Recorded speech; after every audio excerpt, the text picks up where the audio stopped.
नमस्कार दोस्तों और दर्शकों, एक बार फिर चंद्रभान पाल बीएसएस द्वारा संकलित एक लेख लेकर आए हैं जिसका शीर्षक है यह शूद्रों के आत्मसम्मान की लड़ाई है, इसे हर हाल में जीतना है। बाबा साहेब डॉक्टर अंबेडकर ने अपनी किताब शूद्र कौन थे अपने गुरु महात्मा ज्योतिबा फुले को समर्पित करते हुए उन्हें महान शूद्र लिखा था। क्रांति सूर्य ज्योतिबा फुले ने मनुवादी व्यवस्था से शोषित वंचित जनता को शूद्र अतिशूद्र ही कहा था।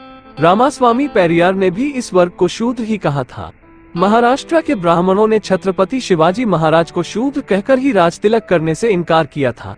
तत्कालीन शंकराचार्य ने स्वामी विवेकानंद को शिकागो धर्म सम्मेलन में सनातन धर्म का प्रतिनिधि बनकर बोलने का अधिकार देने से यही कहकर मना किया था कि आप शूद्र हो, आपको सनातन का प्रतिनिधि नहीं बनाया जा सकता। फिर भी कुछ SC ST OBC को लगता है कि रामचरितमानस सहित अन्य सभी ब्राह्मणी ग्रंथों में लिखा शूद्र शब्द उनके लिए नहीं है, तो ये सिर्फ और सिर्फ पलायन है। भाग कर कहाँ जाओगे? बहुत सी शूद्र जातियों के लोग क्षत्रिय बनकर भी देख चुके वर्ण व्यवस्था के असली क्षत्रियों से रोटी बेटी का रिश्ता तो दूर क्षत्रिय महासभा की सदस्यता भी नहीं ले सके। वर्ण व्यवस्था और जाति व्यवस्था का निर्माता, पोषक, संरक्षक, व्यवस्थापक, लाभार्थी ब्राह्मण ही है। उसे सब पता है कि उसकी व्यवस्था में कौन क्या है और किसे क्या करना चाहिए, किसके साथ कैसा व्यवहार करना चाहिए। हाँ, लोकतांत्रिक मजबूरी के कारण शूद्रों को शूद्र नहीं हिंदू कहता है, उनका वोट जो लेना रहता है। आप क्षत्रिय बने घूमते रहो, ब्राह्मण मान्यता ही नहीं देगा, क्योंकि उसने आपको चौथे दर्जे का नागरिक शूद्र बनाया है और शूद्र शब्द पर नीचता का स्टिकर लगा दिया है। वो नहीं चाहता कि आप शूद्र शब्द से नीचता का स्टिकर निकालकर फेंक दे। आप फेंक दीजिए। आप ब्राह्मण से पूछेंगे तो समझाएगा कि वर्ण व्यवस्था तो कर्म आधारित है, लेकिन जनेऊ संस्कार जन्म के आधार पर कराता है। ब्राह्मण कुल पर गर्व करता है। जब कर्म आधारित वर्ण व्यवस्था है, ब्राह्मण का कुल कैसे हो सकता है? आज तक जिसके पूर्वजों ने समाज में सिर्फ अंधविश्वास पाखंड फैलाकर नीच ऊंच छुआछूत की व्यवस्था बनाए, वो अपने वर्ण पर गर्व कर सकता है, लेकिन वह नहीं चाहता कि मेहनतकश, उत्पादक, निर्माणकर्ता शूद्र वर्ण के लोग जिन्होंने मानव सभ्यता के विकास में सर्वश्रेष्ठ योगदान दिया है, वे अपने वर्ण पर गर्व न करें। इसीलिए तो लखनऊ में सपा कार्यालय के सामने 2023 में जब गर्व से कहो हम शूद्र हैं का बैनर लगा तो उन्हें यह वर्ण व्यवस्था से विद्रोह जैसा लगा। उनके लिए यह अप्रत्याशित था। उनके लिए ब्राह्मण क्षत्रिय वैश्य के लिए तो गर्व की व्यवस्था है, लेकिन शूद्र अपने वर्ण पर गर्व करे, उनके लिए यह असहनीय विद्रोह है। ब्राह्मण क्षत्रिय जाति नहीं, वर्ण की ब्राह्मण महासभा, क्षत्रिय महासभा आदि बनाते हैं, लेकिन शूद्रों से जातियों की महासभाएं बनाने की अपेक्षा रखते हैं। उसके लिए प्रेरित भी करते हैं, लेकिन वे नहीं चाहते कि शूद्र वर्ण के लोग शूद्र महासभा बनाकर संगठित हों। वे शादी विवाह वर्ण में करते हैं, लेकिन शूद्रों से अपनी अपनी जातियों में शादी विवाह करने की अपेक्षा रखते हैं। शूद्र वर्ण के आधार पर संगठन बनाना और जातियों का बंधन तोड़कर ब्राह्मणों की ही तरह वर्ण के आधार पर शादी विवाह करना ब्राह्मणी वर्ण व्यवस्था से विद्रोह है।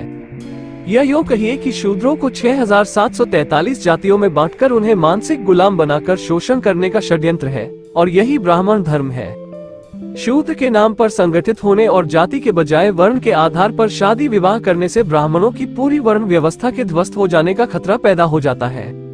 जिस व्यवस्था ने शूद्रों को नीच बनाया, लिखा, ग्रंथों में नियम बनाए, उसे ध्वस्त करना हर शूद्र का सामाजिक कर्तव्य है। ऊंच नीच पर आधारित उन्होंने जो जाति व्यवस्था बनाई, खुद को सर्वश्रेष्ठ और बाकी सभी को नीच बनाया। इसी व्यवस्था को स्थापित करने के लिए सैकड़ों ग्रंथ लिखे और उसे ही वे धर्म कहते हैं। वे चाहते हैं शूद्र भी उनके लिखे ग्रंथों को अपना धर्म ग्रंथ माने और उनकी बनाई अंधविश्वास, पाखंड, कर्मकांड एवं उन्हीं से जुड़ी ऊंच नीच वाली सामाजिक व्यवस्था को धर्म माने, जो अब आगे संभव ही नहीं है। ब्राह्मणी विषमतावादी अंधश्रद्धावादी व्यवस्था किसी भी कोण से धर्म हो ही नहीं सकती। रामास्वामी पेरियार ने कहा था, जो धर्म तुम्हें नीच ठहराता है उसे लात मार दो। 2023 के रामचरितमानस प्रकरण में शूद्र समाज का वही विद्रोह दिखाई देता है जो हमारे समतावादी महापुरुषों फुले, साहू, अंबेडकर, पेरियार आदि को अपेक्षित था। ब्राह्मणी छावनी में हड़कंप मच गया कि यदि शूद्र जाग गए तो सदियों से बनाए उनके वर्चस्व का क्या होगा। शूद्र समाज को उनके चीख पुकार की परवाह किए बिना अपने महापुरुषों के बताए रास्ते पर आगे बढ़ते जाना है। शूद्र शब्द से भागो मत। शूद्र शब्द मित्र और शत्रु की पहचान कराता है।